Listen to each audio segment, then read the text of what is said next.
Hello everyone, welcome back to our Two Smalls YouTube channel, and in today's video we are going to do a review of our 2023 BMW R1250 GS Adventure.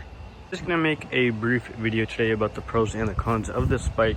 We bought this thing brand new 2 years ago and we have put a little under 1,200 miles on it, so we haven't ridden it at all. You guys might be wondering why it is on the trailer right now.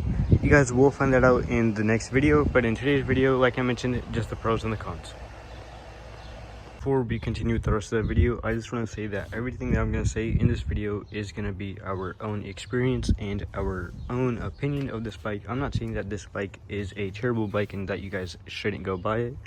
I'm just going to say what we have experienced with this bike, and maybe you guys can relate, maybe you guys can't, but I just want to give you guys our personal experience.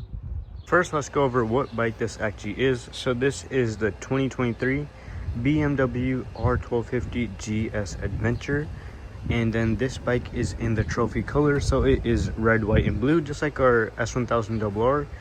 And this is like BMW's flagship colors, and that's why they also have the M for their sport bikes as well. Okay, so first let's go over the pros of the bike. So first off, you have Brembo brakes, which are phenomenal. BMW did a fantastic thing with that. You have these nice and bright lights, especially if you don't have the LED light up front. Very, very good thing. Here is your headlight and your turn signal. This is a adjustable windscreen. You could just go ahead, take it up like that. This is a spot if you want to buy the kind of overpriced BMW navigation, or you could just put your own on there. You have your main screen, touchless start. Oh, there you go. Key goes right here. And then this is a keyless gas tank as well. You just put your key right here, pop it up. You have your screens right here. There are some certain features that you do need to connect the BMW app to the bike for, but that's fine. You have some hand protection right here. You have your controls from the screen and then control for the lights. You have your modes, and then also your heating for your handlebars. This bike does have heated front and rear seats. The rear controls are right there, and the front controls are up there. Good mirrors as well. The bags do have a lot of space. And then also, this bike handles really, really nice, and it's very comfortable on the highway until you hit 80 miles per hour. Just because at 80 miles per hour, the bike does start to get affected by the wind. Next off, the bike does have great engine braking.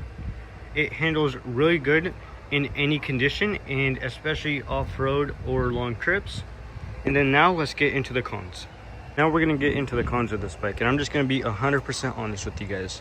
First up, I'm going to put a clip of what this bike did to us when we first got the bike.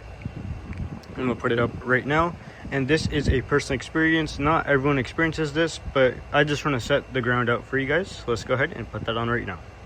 This is why you shouldn't buy a BMW R1250 GSA. It has always been on a trickle charger. It only has 700 miles on it. We bought it from home, and we were at the store for 5 minutes, and look what happened. Got dope like Pablo, cut dope like Pablo, shot trees with the Draco, on the north got Diego, say hasta luego, we'll be in rapping kilo, snub nose with potato, take out, no monkey in the jungle, fly high like a sauna, bouncing off and I'm trying to weave an anaconda, jumping in the water, trying to slip across the water, got see yours out, got me big bad for Ronald, out, bag of money, knew I gotta have it, savage, but I'm still a gentleman in Cali, athletic, nigga turn a million about the cabbage, kill his whole family if you run off with the package, I just put it back when I'm with a Bogota, pack, poke his eyes out, and I'm telling the piece of shit has been started. As you guys can see, only 717 miles. Everyone, as you guys saw in the video, that should not have happened, especially for a brand new bike. We had just gone to the store for a little bit, and the battery dying is something that is very uncommon. Next up, we are going to go over the cons. So the first con is that this bike is very, very big, and there are a couple of problems that arise from that. First off, if you have shoulder or back problems, this bike is not a good fit for you guys.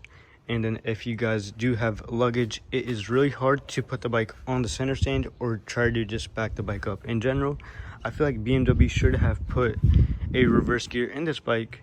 Next up, I do want to mention that if you're not someone who normally rides their bike, you guys might want to put this bike on a charger. Here is the battery level indicator, and then this thing's battery drains pretty quickly, so that is something that you might want to also consider. And then next up, we're also going to go over the resale value of this bike as well. So we have gotten this bike appraised at BMW, and they only gave us $7,000 for this bike. Keep in mind that this is a 2023 bike with less than 1,200 miles on it. And the really shocking part is that we even got it appraised at Suzuki, and they gave us more for it than BMW themselves did. They gave us $12,000, and that's just sad to see that BMW themselves, the own manufacturers of this bike, don't really value this bike as much as it really is. But this bike does lose a lot of its value. But thank you guys so much for watching today's video. Please like, subscribe, and share, and have a great day.